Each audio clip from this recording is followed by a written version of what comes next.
You guys should go and start sharing. Hi guys. So what we're gonna be doing today, we just connected, but the reason why I'm doing this right away is just so that the ladies can share while I talk. And also when you see this video, you know exactly what this video is gonna be about. I'm sure you already read the title, but today we're going to start an actual series because this topic that we're gonna be talking about, it was something that we kind of like didn't want to touch right at the beginning, but then the more and more we get people to ask us what to talk about, this topic keeps coming up. So we decided to start addressing it. And then yeah, I'm gonna give it back to Anya and to explain why is it that we decided to make not only one episode but a series of God knows how many episodes. Yeah, because there are God knows how many circumstances of this happening in our industry, and so many situations that go untold and unspoken of, and they just get passed down as normal. And what we're trying to do with our initiative here is to bring awareness to it so that you don't walk into the situation and just assume this is normal and go with the flow because everyone around you is also trying to tell you that, but that's normal, that's just how it is. So really our main priority is to get rid of this idea of that's just how it is, and we'll just keep doing it because this was created, to protect one specific type of person or one person that's in charge, and it doesn't work. It doesn't work anymore, and it's creating trauma.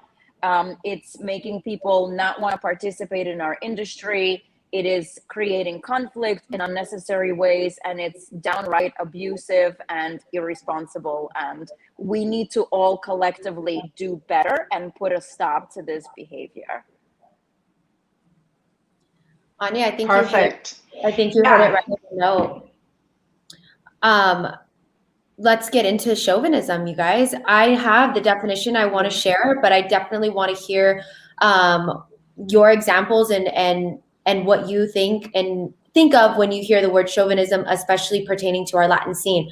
So the definition that I found on Google, I just Googled it, was excessive or prejudiced support for one's own cause, group, or sex. So Gabby, in your experience, what is your definition or your examples of chauvinism directly affiliated with the scene? Thank you, Aubrey. That was a wonderful definition. I had read it before, and what happens is that I live in Mexico, so I grew up here, right? So I come from a Latin culture. I've lived it. And then now what I see, unfortunately for you guys that are not in this culture, or like that you didn't grow up in a Latin country, for you it might be more shocking to see, why is this happening? Why is it that everybody normalizes? This is chauvinistic, right? And then for us, what happens is that Latin dance is based on Latin culture, right? And this is one thing that we've been talking about in this show, because that was the main thing, to separate the culture from the dance, because that's very toxic, right? Because the Latin culture is, we're going to separate what's toxic about the Latin culture from the dance, right? I mean, of course, there's many beautiful things about being Latino that permeates the dance, but this not being one of them, right? So the chauvinism in Latin countries, and I say this because I live in one Latin country and I grew up here, is a very normalized thing, and it manifests in the form of patriarchy. For us, it's very normal to choose to make some decisions and to choose certain behaviors towards women or towards men. And I mean, I say we because we collectively as a society decide that this is how you treat men and this is how you treat women. And the reason why is because there's a hierarchy that says that the men is the leader. So it's patriarchy. And then that establishment, that paradigm is something that we don't even question, and we live through it ever since we're like little kids, all the way until like we die, and then we give it to the other people and to the new generations. And we don't stop to think about how much it permeates and how much is toxic to, especially to women and kids, right? So in the Latin industry, I see it like directly proportional, as I see that it's abusive. Yes, it shows up as abuse, but I see it. The reason why it's normalized is because I see it as is a Latin dance is a very patriarchy based dance. It's like it's completely. It just resembles patriarchy and takes it from the beginning to the end. So that's how, in the least, I would say that that's what like that's what you see in the Latin dance industry. I mean, of course, there's in practice. I mean, in real life, there's a lot to it too. Like this abuse is like a objectification of women, is like meaning objectification, making women be objects, and just like the whole thing, and abuse. And as Anya said, there's trauma involved, and there's a full kind of dynamics that we all participate in. So I would say all of this is just, I see it as a patriarchy system that we took from Latin culture and we adopted and used like it's like we adopted like it's the only way. Like this is the system that we follow and this is it. See what I mean? So I would say it's patriarchy taken to another level. And normalized culture, or within our Latin dance community. No, that's a great definition. Thank you for sharing. Anya, how do you feel about chauvinism? What are your examples? What is your definition? I know this is a very sensitive topic for all of us, but we'd love to hear what you have to say on that. Yeah, I'm going to try to be as responsible as I can without getting emotional. But I agree with what you're saying, Gabby. But I also think this particular thing for me feels broader than just the Latin culture, because patriarchy exists in every culture. So I feel, more aligned with what it's like to be a woman in our industry or even in the world when talking about this, and not just specifically what it means to be a white woman. And I'll just give you guys a few examples so that those of you that maybe have never experienced it or understood that you're experiencing it. When I started to dance, it was ballroom dance, which is still Latin, or has Latin roots. And primarily it's partner dancing, right? So I think we're at large talking about how this shows up in a partner dance environment, because when we are partner dancing, we sort of do advocate for the male to lead the steps and for the female to follow them. And so I think that plays into the dynamic in an unhealthy way as well. If I could have it my way, I would replace lead and follow with words like give and receive, right? Or, present and accept, right? Like we have a choice. It's a choice. It's a collaboration. We are equally important here. It's not, there's a leader and a follower, right? And so when I remember growing up and sort of being taught that a strong male dancer has a lot of value and a strong female dancer, not so much. And in the ballroom industry, it's like, if you're a really kick-ass male, you will get really high and your results will be wonderful. And if you're a really strong female, well, then you just have to get lucky and get a good partner. And that was pretty much the dynamic, without any sense of exaggeration, that you're just in and you accept it as normal. And this is just fact that everybody knows. And, here's my brother out there killing it, 15-time national champion. But, here I am, same skill set, same genetics, same amount of talent, not quite there, right? And I feel like I lived it in a way in that respect. And then I started to dance salsa, and the dynamic was even worse. It was worse in the sense that it was more personal. I remember my dance partner would threaten me if I dared to talk to a promoter, right? Because that's something he did. If someone were to hire us for a job, they would and this happens to this day, you directly call the male, right? And then guess what? The job gets lost because the male is probably sitting on his ass, not doing anything about it, right? And the communication gets lost and you never get the job. And it's like, really, sorry, I'm getting emotional. I said I wouldn't, but it has happened to me where my dance partner insisted on taking care of business, but then he actually wouldn't take care of it.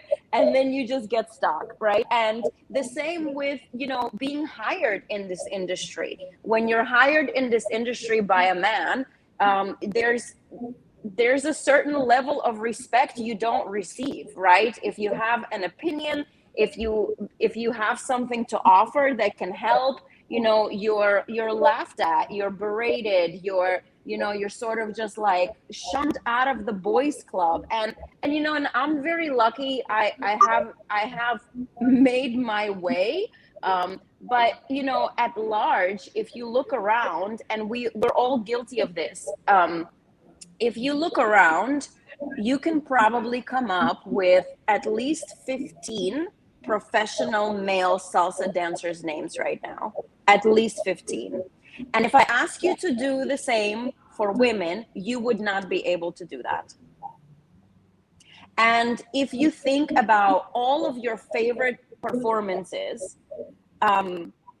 you are probably watching the girl, but you don't know her name, right? And all the credit goes to the male that put that group together, right? And that it's normal for us. We normalize that.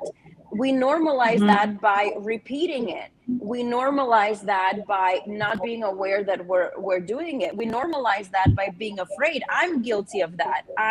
I've been aware of this dynamic for a very long time, but I'm afraid to post about it on my social media because of all of the negative opinions and all of the, potentially not being hired by those same men in the future affects my ability to pay rent, right? And so when I walked into this industry as a young 20-something, I didn't know that all of this wasn't normal, and I was forced to play along, and I was forced to sit back and not speak up when I was hired to go to Korea and the guy just decided not to pay me, right? Or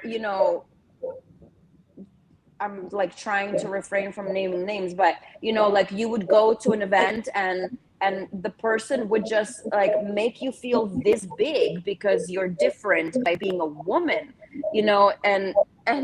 and then they laugh about it, and you almost feel like in order to be part of the cool crew, you gotta go with the flow, right? You gotta be one of the boys making fun of the girls, sort of, just being there, supporting them in their endeavors to get laid, right? It's like that, all of that ties into that there's a specific amount of respect being given to the man, by the man, for the man. Yeah. And that women were taught to do it also, because we don't have it, right? And they're afraid to lose it.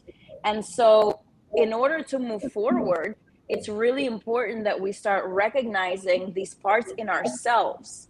And it may be super hard to stop something from happening, but at the very least, you can own your part of it and sort of not be okay with that and not perpetuate it, and just take a step back and say, whoa, do I actually feel like that? Or, you know, is this just learned behavior that I'm repeating? Well, at least those are the things that helped me.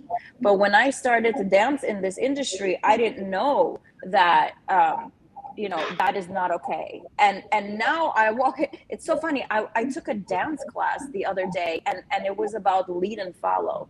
And you know, the instructor was breaking something down, and one of the males raised his hand. He goes like, so what do you mean I just have to trust her?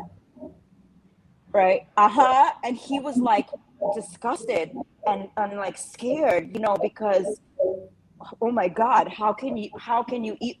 Right? And the worst part is nobody bat an eyelash. It was just a normal conversation. It was a normal question.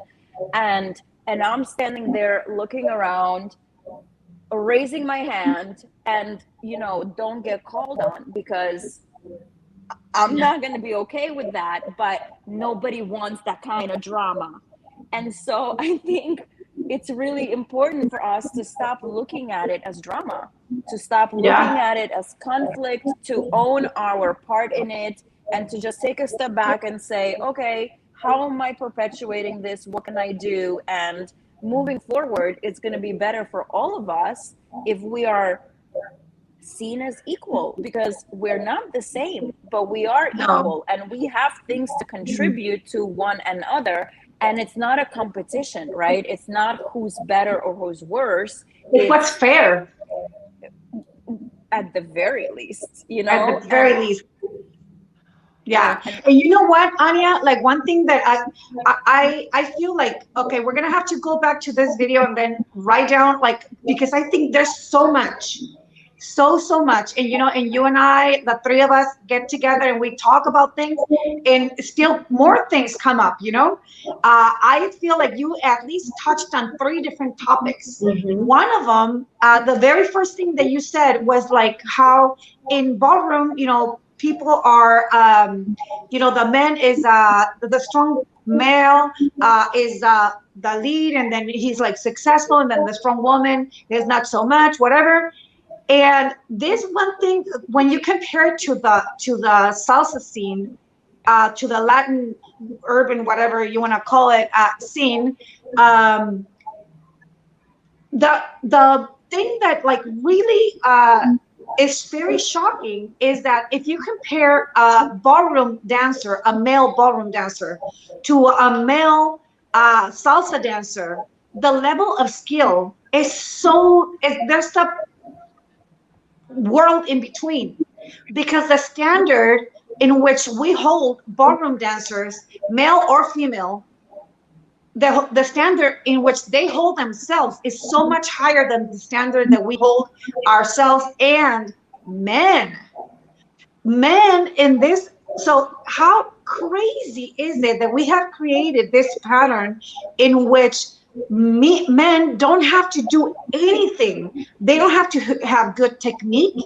They don't have to have good physique. They don't have to have good values, ethics, dance education, high school education, financial education, business education, nothing. They don't even have to look good. They don't even have to do anything.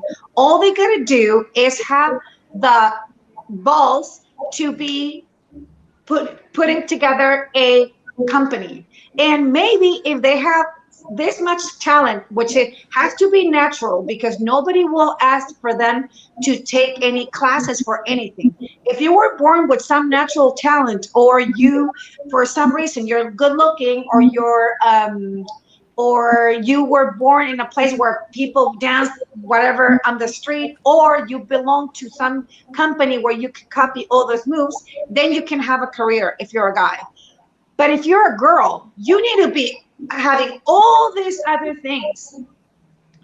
I say that we still have like really low standards for women when it comes to stage, because we don't have an education, right? And we are uneducated, and we perpetuate lack of education. But we're not talking about this right here. What I'm talking about, if the standard is so low, is way the standard for males, for male dancers, is close to the street, close to the bottom. And when it comes to you being with a partner, as you mentioned, in business or in dance companies or in anything, they don't have to do anything. If you're very famous and you're an amazing dancer, they'll benefit from it. That's not necessarily the opposite. When you guys break up as a dance partner, the entire work and job and everything is going to go to him, by men and by women as well. The female dancers are going to try to go and dance with him because they think that in order to dance like you, the reason why you dance the way you dance and the reason why you are who you are is because you were somehow associated to this male. There has to be a male to a male figure that validated all the talent and all the knowledge that you have. And I think I'm like very good proof of that. I mean, I started dancing at 3. I've been a recording artist. I've been on stage way bigger than anything that we've done. I've taken classes with the best choreographers, not of salsa dance, but of like dance. I traveled the world taking lessons of dance. I have 3 degrees, 2 in engineering and 1 in economics, and yet I don't have enough. Like, you put me together with a guy, and that guy did not even finish junior high school, and then he's still somehow more knowledgeable than me. When he cannot dance, he cannot teach, and the only reason why he was able to do anything was because he was with me, right? When it comes to business, how is a person with 3 degrees in economics and engineering not more capable of a person who didn't even go to high school? But the reason why is because the entire industry thinks that a man is more knowledgeable, is more business savvy, is the one who knows. He must be the brains behind the whole operation. He is, and that happened to me, but that happens to everybody. I think that in my case, I was the only case that I know where I was able to overcome, and it was not easy. It took me years, but the rest of the people who have the same situation, their lives are destroyed, their businesses are destroyed, they're forced to build a new brand on their own. So the only other option for you as a female is to go solo. And just as you said before, think about all the people that you know, all the men that you know that are like directors, and they can have a full company, they can have like a partnership, they can switch girls from one side to another like no problem. But the females, if you want to make it, the only way you can make it is if you go by yourself. Because how many males are going to go with you and then take, it's not that they don't take it, it's like as soon as you take a partner, then that partner becomes more important than you. Like, it's like automatic. And you can have a lot of girls right when you leave your dance partner trying to go back to him, trying to go and dance with him because he is the reason why you are the dancer that you are.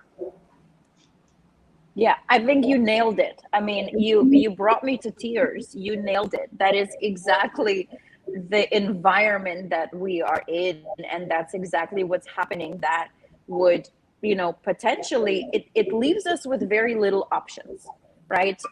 It leaves us with, like you said, the option to go solo, because you're either going to be in an abusive situation or by yourself, right? And it leaves us with less work opportunity and more competition, right? And so I think a big part of why this keeps happening is because we put so much value on this elusive thing that is the male dancer, right? Because a lot more women are attracted to dance, and finding a partner is really hard because statistically there's a lot less men that are dancing, and so we start to give up a lot of our own values, and that's why the standard of comparison is different and the expectation is different, and it just, it goes back to that scarcity mindset that I think created, and this is just a very personal opinion, but I think a big part of how we got to where we are today, even in society, is that, there were generations of men dying and war, right? And women only being able to survive through marriage. And, thinking that their only mission in life is marriage and children, and they weren't allowed to work and they didn't have any rights. And so they had to fight over the scarcity of men because half of them perish in the war, right? And so these dynamics get perpetuated of, we have no standard. We hold the man to absolutely no standard. He can do whatever he wants, and we're still gonna fight over him because, well, we don't want to be alone, in whether it's in this industry or in our lives, or whatever the dynamic may be.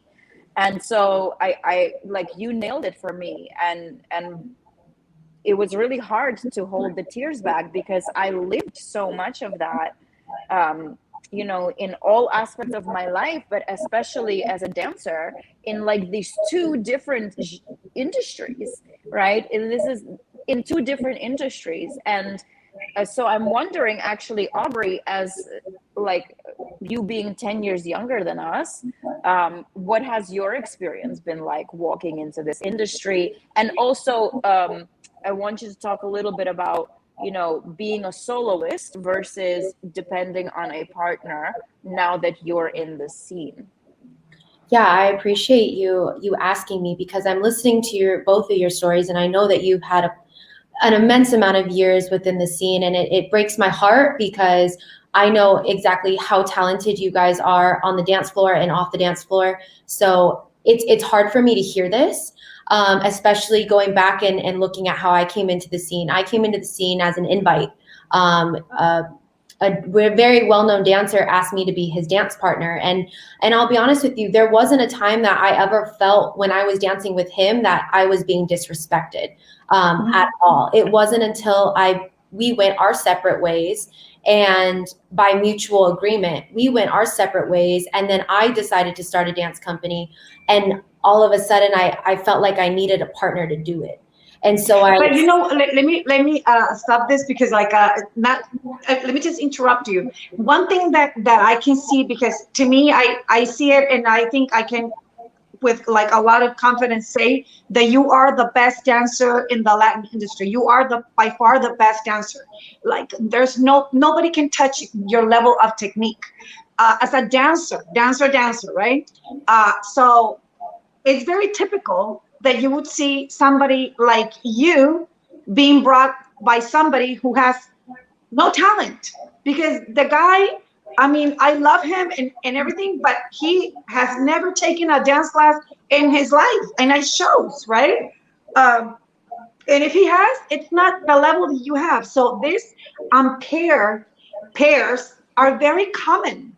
It's like a guy with no talent and no need to bring any talent to the floor. The only thing you need is a hot girl who has a lot of technique.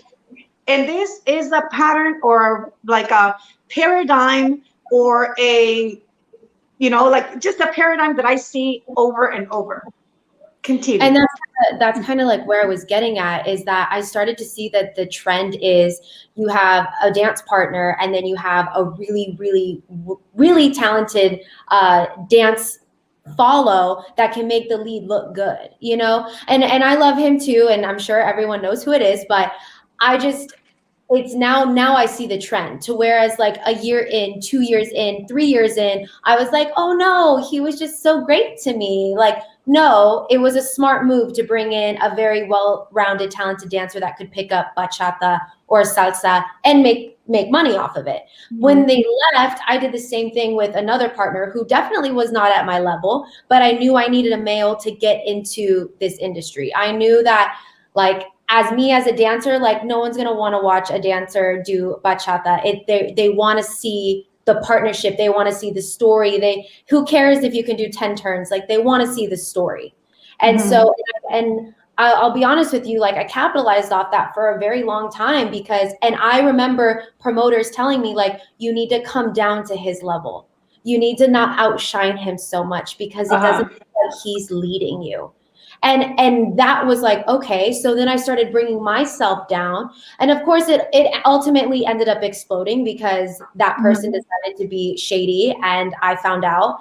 And when I let him go from the company, right, I got emails, text messages, Instagram messages, or IG, whatever, direct messages about how I need to forgive him and bring him back into the scene, that my company is nothing without so-and-so, when this person had only been dancing for 3 years under my direction.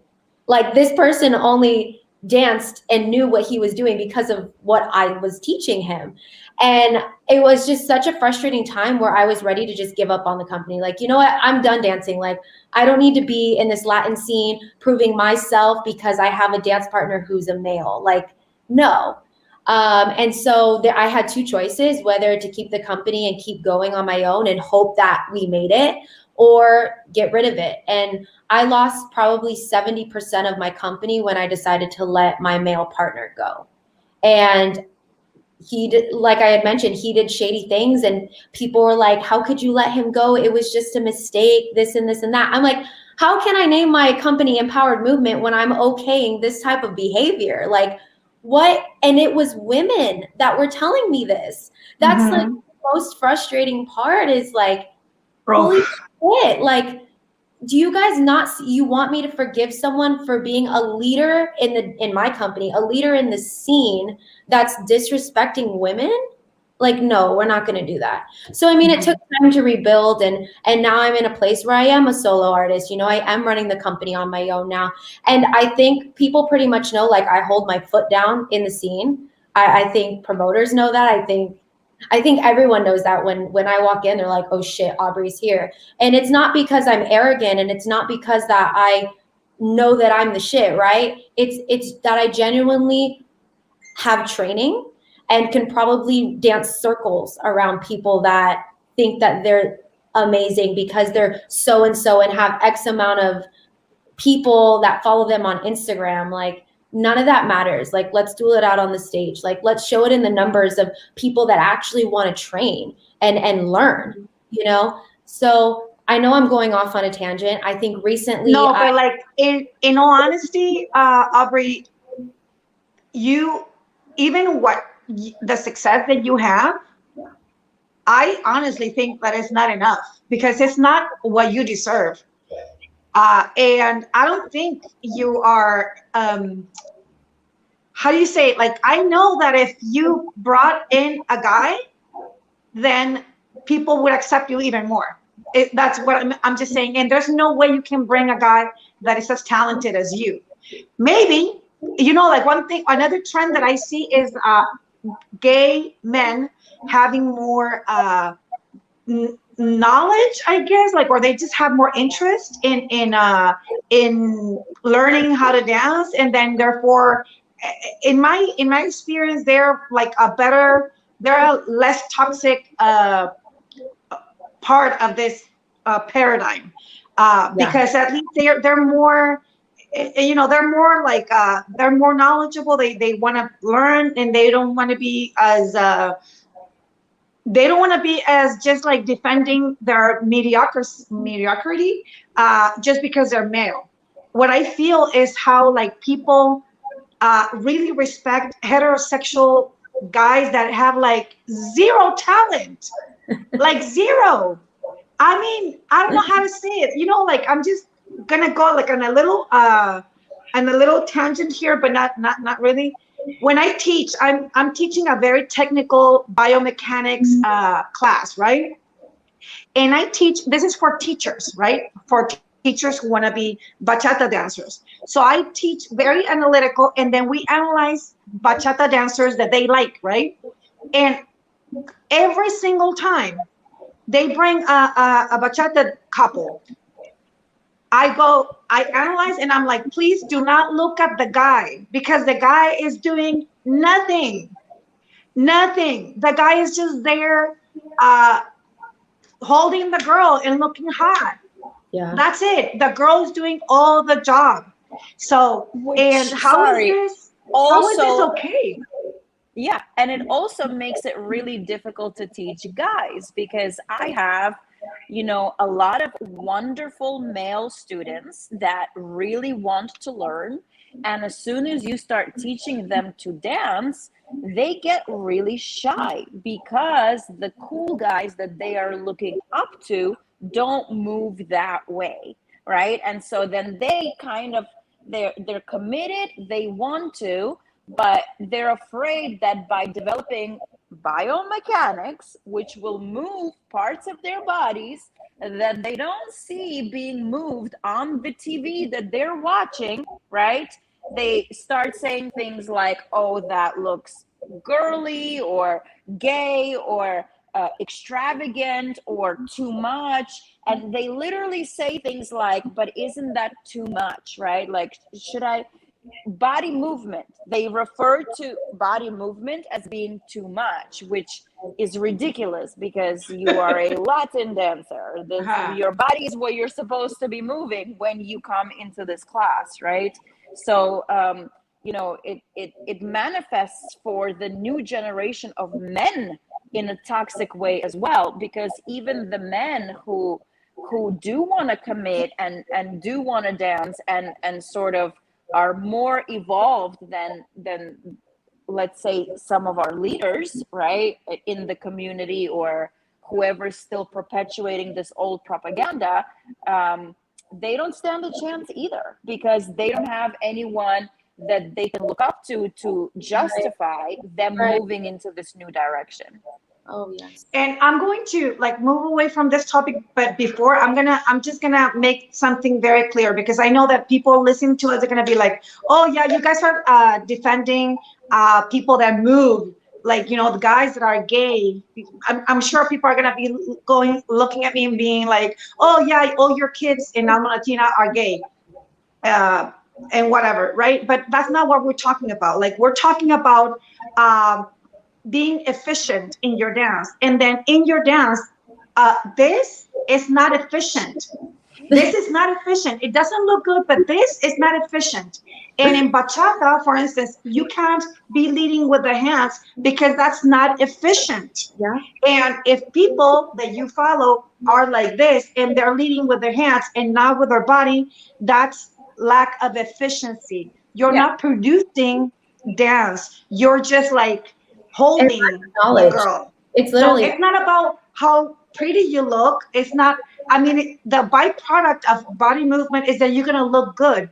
But we do it more like in a sense of, if you don't move this part of their body, or if you don't move from your center and out, your body is not producing movement in your partner. Your body is just there. And then your partner is just doing a choreography, which is not functional, right? So it's more like I just want to make Right. that And that clear. for me, this is like this is the generalization, right, of why we are where we are, is we defend, right, with our words, with our actions, whether we realize it or not. And for me, for a very long time, I would participate in this behavior, in this train of thought, because I didn't realize that what I'm doing is defending the perpetrator, right? And I think that has been passed on to us through generations, through the way we were raised, through our authority figures, which are our teachers and people we look up to and admire. And I think it's really important that we take a step back, and when we're ready to point the finger or make a commentary or pass some kind of judgment, that we ask ourselves, who am I protecting here?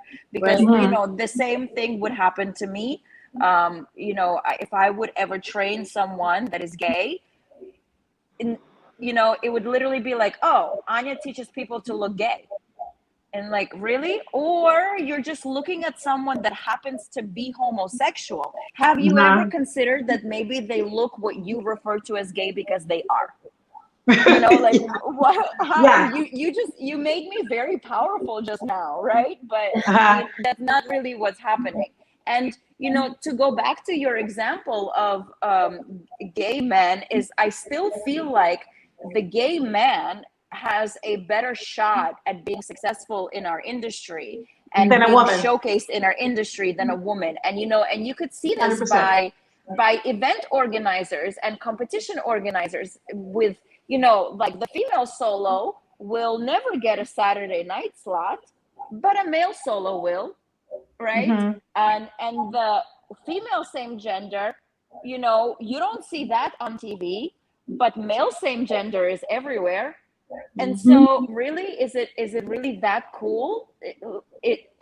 What are we defending here? Why is that happening, right? And I think 100%. I haven't thought about that. So let me just, because let's keep it this organized, because I'm sure that people watching this are having all these ideas, right? So we have only touched on one thing right now, which is the standard in which we hold males and female dancers in the Latin dance industry. I think this is, there's a lot more that we're going to be talking about later on. So it's not about, it's not that we're not touching on the other topics. It's just that we're going little by little. So then that's, let's just make that clear.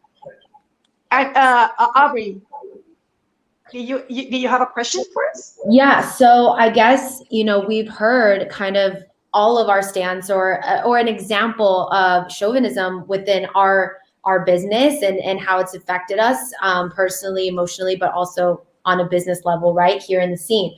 So I guess my question is, what's the solution? How are we going to move forward? How are we going to set the standard, right? Because there really is no standard. The standard is guy wins. That's really what it is, you know? And as 3 successful business dancers, how are we going to solutionize this and really bring this to light in a way where it's not so hard to talk about, I guess is what I'm saying. I'm even being careful in the way I'm delivering it. No. This is the thing, guys. As we said before, this topic is so broad. We're only today, we have only touched on the different standards that we have, that we hold men and women in this industry, right? There's a lot to do later on, but in everything, I think we require 2 things. We require first that the women become aware, that we understand what are we supporting. What if I take this decision today and I just don't even question and I just follow the lead, I just follow, oh, this is how it is, so my next natural move is to do this thing, and I don't question it, where is that, what is that adding up to? That's the first thing. And I understand for personal experience, I can tell you that women are so afraid of like making the choice because they feel that nobody's going to support them. And it is true. They have this thing that they feel like they can't afford to go against the current because they're fighting to become somebody in a sea of women who are doing everything they can to become famous, and that everything is 3 times more as a man. 3 times, because we have to be thin, pretty, hot, dance amazing, have crazy extensions, and also be nice, and also have a partner. Yep. And then not opaque your partner, not overshadow him. So it's a lot of work. And then there's a million girls out there that have these characteristics, and you're like, what am I doing here? I'm not going to be defending any cause right here because I'm looking for money for my own rent, right?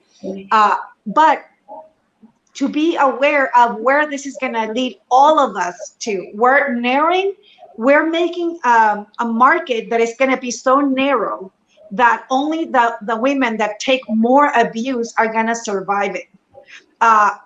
So every time that you take a decision that involves promoting or accepting male dancers in a very lower standard of dance than a female, every time that you're like, oh no, but it's okay, I mean, he's a man. Oh, but she shouldn't be that fat. Oh, she's fat. But what about the partner? The partner is like this. Oh, no, no, but he's a man. Every time you're doing that, you are adding to this bank where women are not allowed to do anything. They gotta be perfect. And then you're just like promoting patriarchy and this hierarchy that is not in favor of us. Every time that you see a male who has been openly abusive to a child or to a partner or to a wife or to a girlfriend or to a dancer or to a student, and then you're like, you choose to forget about that, and then you're like, but he's a good dancer. I need to work, so I'm just gonna dance with him. And then you are with him in the room, and then you look at how he's mistreating his wife, he's doing all this stuff, and then you like turn a blind eye.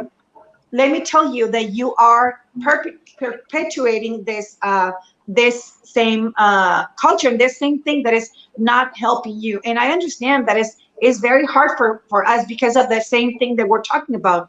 But first is definitely become aware that this, even though it's normalized, is not normal. Yeah. Even though all you see is directors that are male dancers, that's only because it's abusive. That's only because there has been this boys club that they help each other, and then it's not. And the reason why I say I don't talk about men doing something about it is because why would you do something that is only going to not benefit you? Yeah. See what I mean? It has to be us. We have to be the ones taking the stand and not fighting, but just like taking conscious decisions and looking at whatever actions we take and choices they always have a result in the full industry. So I think that's in a nutshell, not easy, but it needs to be done. I want to reiterate this, Anya, before you give maybe your solution in this, but I just want to reiterate what you said, Gabby. You said we're making a market that the only way women can be successful is to take the abuse. And like that alone should make heads turn, because that's so true. The only way is to take abuse, and that is what's happening right now. And I'm reiterating it because I see it, and I appreciate you bringing that to the table and putting it in those words like that. Anya. And I don't want people to go like, oh no, what are you talking about abuse? That's abusive. That's abusive. And I'm just gonna tell you, like in my case, when I broke up my relationship and my whatever, then the promoters stopped hiring me, and this guy's partner, who was my friend, continued to dance with him. How does that work? See what I mean? So this is abusive. And in order for me to be with him, like later on, I realized that the only way I was able to dance with him was because I was always trying to put myself down, because otherwise it was just not going to function. It was not going to work.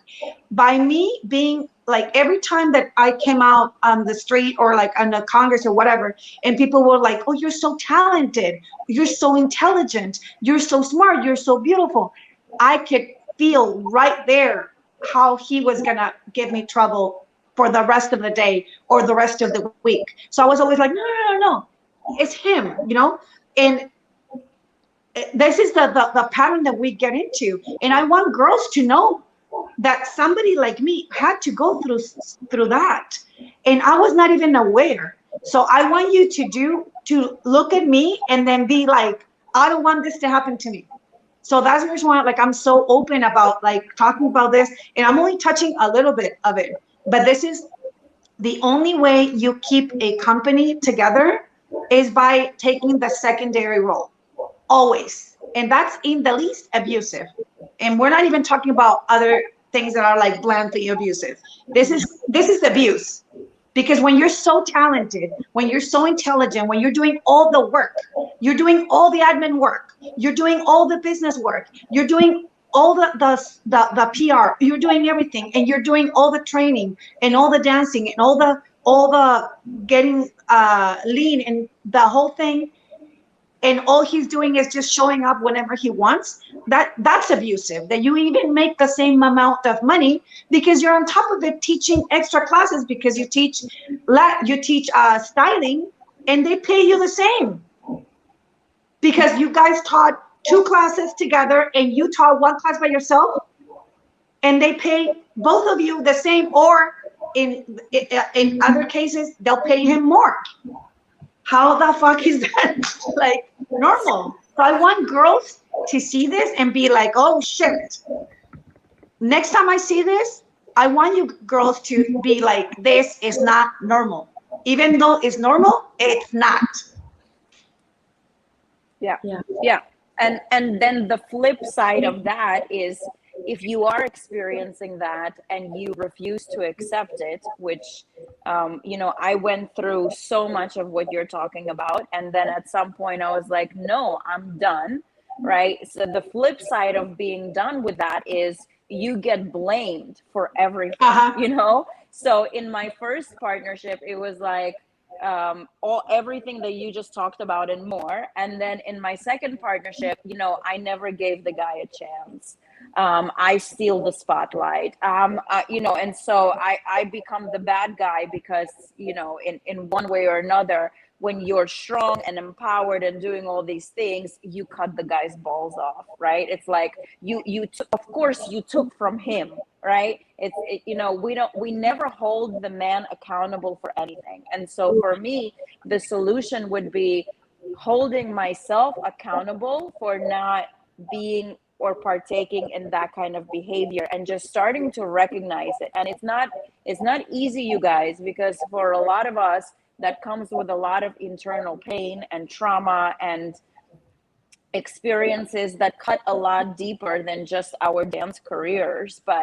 But at the end of the day, it's really important that we start recognizing how we are contributing to this behavior. We can't change other people. We can't, expect anyone to stand up for us if we're the little guy, but we can absolutely not take part of it. So for me, for instance, one of the things that I'm doing is I no longer say yes to anyone hiring me if I feel that they don't respect me or women.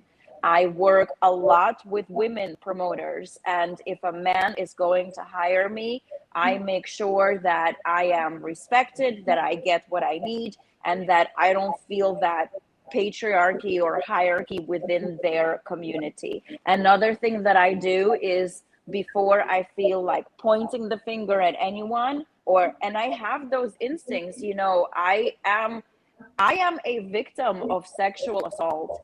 And to this day, if I hear something about a woman being assaulted, my internal instinct to this day is to think about how it was her fault and how she caused it, right? Because we were wired that into our behavior, and it's pathetic and it's sad. And so what I try to do is, every time I have that instinct, I take a step back and I say, okay, who am I protecting here? And so I'm very sensitive, and usually sensitive people don't like to see anyone else be sad or anyone else suffer. And unfortunately, when you are empowered and when you are confident and you have skill and ability to back you up, it means there's going to be someone next to you that feels threatened by that. And so their disempowerment, which 100% comes from them, could be something that you don't want to feel, so you start protecting them, right? And so you feel bad for them, and it's not their fault, and this, and you end up blaming the person that's actually not at fault at all. So for me, the solution is being completely open-minded and taking a step back and saying, okay, how am I part of the problem? How am I perpetuating this, and how can I stop? What do I believe in? What do I line up with? And how can I, with my actions, make sure that they are only reflecting the things that support the environment I want to be in? Because I can't be someone that complains about the environment but then says yes to it. I'm gonna tell you guys something that is very personal, and I don't know if I personally have told you about this, but there was a choice that I made back in the day, and it was a very, I mean, I've been in feminism for a long time because I grew up in Mexico. I grew up with only men. My family is not chauvinistic, but I went to engineering, only males. And it was very hard for me. So I already knew what it was, how things were gonna go for a woman or for a man in a certain situation, how society was gonna react to certain things, right? So, when I parted my company, the first reason why was because I parted my marriage, right? And the reason why was because my dance friends, my pro team, found out that this guy was cheating on me with some girls, right? So it was not only one girl, it was like a many girls, right? But then there was one girl that was like the main one, let's say, right? So when she came to apologize to me, and then she came with her dad to my house, and she said, I'm sorry that I did this to you, because I mean, of course they were all my students, my friends and whatever. And then she said, please don't be mean to me out there in the world, right? Like, don't be talking negatively about me. And I said, I would never do that. And I'm going to tell you why I would never do that. And look at, check this. And I took that decision right there and then. I told her, I know that you are going to be put on a scarlet letter. And I know that people are going to grind you to the floor. And they're not going to do anything to him. You're not my wife. You're not my friend. You're not my girlfriend. He is my husband, and he was the one who fucked up. And people are not gonna blame him; they're gonna blame you. So don't expect me to add to that. So on my side, you're free to go. I take your apology, and it's like nothing happened. Like, you're gonna suffer so much. We're both gonna suffer so much, and this guy is not gonna suffer anything. So don't even think that I'm going to add anything to your suffering. And that's what I did. And sure enough, the girls stopped talking to her and kept on dancing with him or being friends with him. And they will call me and they will be like, this bitch, I can't believe she did this to you. But then they will be friends with him. So I think that what I did was what any woman with vision for the future, for what being against the natural instinct. Of course you're angry at the woman who was sleeping with your husband behind your back, especially if she was your acquaintance or you saw her all the time, and then in this case they were all my employees. But still, what am I going to do what am I going to add to any positive situation for women by putting her down and then lifting him up? Even just putting her down, how is that going to be beneficial for anyone? I said, no, I'm not going to do that.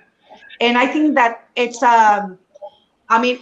takes a lot of courage to do something like that, but it's for the future. It's what we gotta do. We're just gonna be observant of when we hold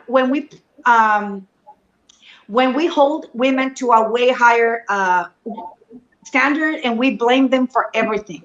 So I think that if I can do that, anybody can do anything in that same regard. just don't dance with an asshole. Just don't dance in a place where the promoter is an asshole. Just don't do it, and then, or if you can't take it, you know what, just shut up. Don't put the girl down, because we are doing everything triple, 4 times the work, and we are suffering a lot more than the guys. They have it easy as hell. So in the least, do this: shut the hell up and don't put girls down. In the least, do that. So yep. I like the solution. Yeah. Thank you for saying it so straightforward and open, and just, I think you've gone to a place where it's not so emotional for you anymore, and this is good definitely at it. Yeah, the logical thing is like, just call it what it is. Call a spade a spade. Gabby, do we have any Q&As from our audience? Oh, we have Susan Soglin, who says, right. Let me just say, let me ask Samantha. It's because sometimes what happens is that this software has this thing where in other accounts there's a lot of comments. Oh, and it doesn't. But then, like I go out and then I see people talking in other accounts of ours, and then they don't show over here. So I think this one is perhaps only showing one account. Let me ask. Samantha, ¿estás ahí? Oye, en mi cuenta han salido algunos comentarios. O en la de Dance View. She's gonna say, but yeah, I think today was like, intense, and we only touched on the different standards that we hold male and female dancers, and this is not healthy, guys. We're not just complaining to complain. As you can see, we have already overcome, so it's not like we need anyone to help us. It's like we're doing this because we don't want the new generations to have to go through what we went through. We want things to be fair and correct for the future. So it's up to all of us to do something about it, and definitely it's up to women to start this movement, because how is anyone else going to help if they're on the other side of a coin? Right. Nobody will, like, in their right mind, give up their power, especially, and we're going to talk about that later on in other episodes. We're going to talk about misogyny, because there's a lot of misogyny, and I think it stems from the fear that a lot of these male have, that their power, and then not need to work for power situation is ending. It's like they feel that that's ending, and then that's the reason why they are so misogynist. And then there's a lot of abuse because it's normalized. It's because of patriarchy. It's because of the Latin culture, and it's because we women perpetuate that as well, because we bring it from our own lives, and then we see how we see that in our culture, and then that only it's a whole thing. It's just so much. So there's gonna be, at least I see, 2 more episodes on this topic. And today we only spoke about the standards. I think that there's so many things we only to be spoke about. Well, I think before Aubrey, I let you wrap up, I just want to say one more thing, because it came to mind as a solution. I think another thing we can do is celebrate the people that are doing a good job with this, right? And we do currently have, like, I feel the minute that I began to be aware of all these things that are not normal and they're not okay, I also started to attract into my life or surround myself with a lot of people that do have emotional maturity and do have integrity in their character, and a lot of them are men. And so I do think that part of the solution could be also glorifying your allies and acknowledging them and being aware of the fact that they do exist. And, ladies, this is specifically for us, right? We're the ones that are sort of have something to fight for here. And I think it would be awesome if we started to align ourselves with the men that are out there helping us and supporting us and standing up for us. And so next time you go into a nightclub, you know, instead of dancing with the hot guy that you know doesn't stand for the same values that you do, perhaps you could give the nice guy a shot, right, and thank him for being your ally and for treating you well, because that goes a long way too. Thank you, Anya. Yeah, I would really like to hear about the males that like are allies. I've seen some that are like out there saying there are allies, and I don't see that happening in their lives. So I don't believe that. But I mean, I'm sure there's other people. I'm collecting all of them, and I'm willing to share. Cool. And then, yeah, that would be very interesting. That would be very interesting. And then I'm sure there's a lot of women. I know that Karen Flores is actively, like, she studies feminism. And then I think that, you know, like we can always like follow her in her quest for what, I don't know what she's doing, but like, you know, anybody who has something to say and like solutions that people can structurally say, you know what, we're gonna take this action from not like, let's do this challenge or whatever, you know, like I like that idea. Anybody who has fresh ideas about how we can fix this. One thing before we finish that you mentioned, and I want to talk about that later on in the next episode or the following, was that idea, and I really want to take on that, and I really want to make something out of what you mentioned in offering and receiving. You mentioned two duets of words, and I wanna write it over here, and I want to do something about that. I've seen in swing dancing, people they lead back and forth. That's a really good. I will be very interested to see how we can implement that in our Latin dance, and also that appropriate language for dancing for us. I think that would be a major thing. So Anya, can you tell me those those two sets of words that you said? Yeah, I feel that the masculine and the feminine are very well expressed when there's a giver and a receiver. So for me, it feels like the masculine energy gives and the feminine energy receives. So in all my studies of masculine and feminine energy that we all hold, those are their core values. So I would love for lead and follow to be categorized as giving and receiving, or also it could be, you know, a suggestion offer and an acceptance. Yeah, like I offer something and I accept it, right? I like I really like the offer and accept. You know why? Because I feel that can be interchanged. Like I offer you this because that also taps into our the giving us option. That taps into that legitimization of our creativity, because this is another thing that I really want to talk about, how we Latin dancers don't think that women offer knowledge, that we create the choreography. Just because you're dancing with a guy, that doesn't mean that he's the one who choreographed.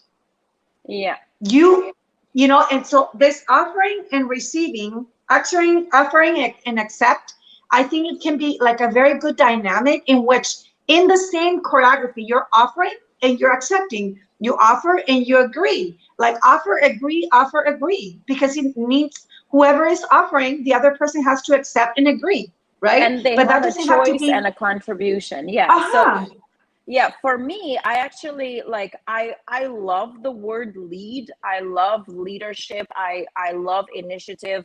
I love to not have to do those things and to stay in my feminine and be in receptive mode and flow. But I definitely don't like the word follow. right? And so Yeah. you know, like if you are going to be a leader in integrity and you actually provide for me a space of comfort and security, and you lead because you pave the way, right? Because you go there first, making sure that it's safe for me. That is fantastic. I'm all for being on the receptive side of that, but that doesn't make me your follower, right? That makes me, you know, someone that chooses to go in that direction and has my own contribution. It's a choice. And so more than anything, I take issue with the word follow. And I think that just the wording creates a dynamic where the guys just think they can tell us what to do. And then there's this whole argument of us being disobedient, right? And then the whole dance literally becomes about what he told me to do and my ability to do it. And this is the worst dynamic we have in the Latin dance scene is, you know, how many unfortunate women walk into my classroom saying, how can I be a better follower? But that's not what he told me to do. And, you know, but I just want to make sure that I can follow everything he leads. And really, your value here is to provide the man with a good time? No. No. This no. Just no. Yeah, yeah. And I think this is really good. Let's talk about that next time. I think I heard I've had discussions with Isabel about this, and then I'm gonna see if she can join us for next, and then talk about just this specific thing about lead and follow. And I think it would be very interesting. This thing that you offered is just brilliant. I think we're gonna change the world with this new like language, new language. It's more appropriate, fair. Like, how do you guys call the language for the babies and the because in Spanish we changed it to E so that it's not A or O. And you guys have the babies, right, or something. What is that? The appropriate language. So let's do that. Let's do appropriate language. Aubrey, we can't hear you. Sorry, I was on mute. The they, them. So instead of it him, he, and she, her, it's they, them. I know that there are maybe that has more to do with gender, but like it's the same idea. It's just like to give a better, more power to both, like neutral, right?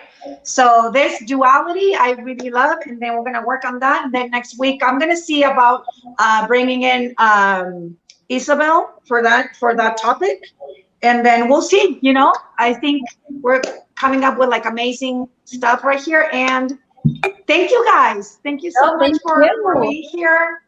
This is gonna be wow. Yeah, guys, please everyone share this episode because it's very, very needed. We talk so much. I really just want to commend you for bringing light so many personal subjects. I know that I was tough on both of you, but just know that you are appreciated on so many levels, not only from me, but also the dancers in our scene, whether they're men, women, they, them, whoever it is. You guys are just so incredible. And I want to shed light on that because there's not many people talking on this subject. And the fact that you guys come out so confidently and so open on this, it's truly appreciated. So our next interview will be in 2 weeks. 2 weeks. 2 weeks from today. I'm not sure what that date is, but we will go ahead and get a flyer out. We will have the topic ready to go for all of our viewers. And like always, if you guys have something to say, please check out our Facebook group, The Dance View, and I look forward to hearing from both of you really soon so we can get started on the next topic. Everyone have a great day. So much.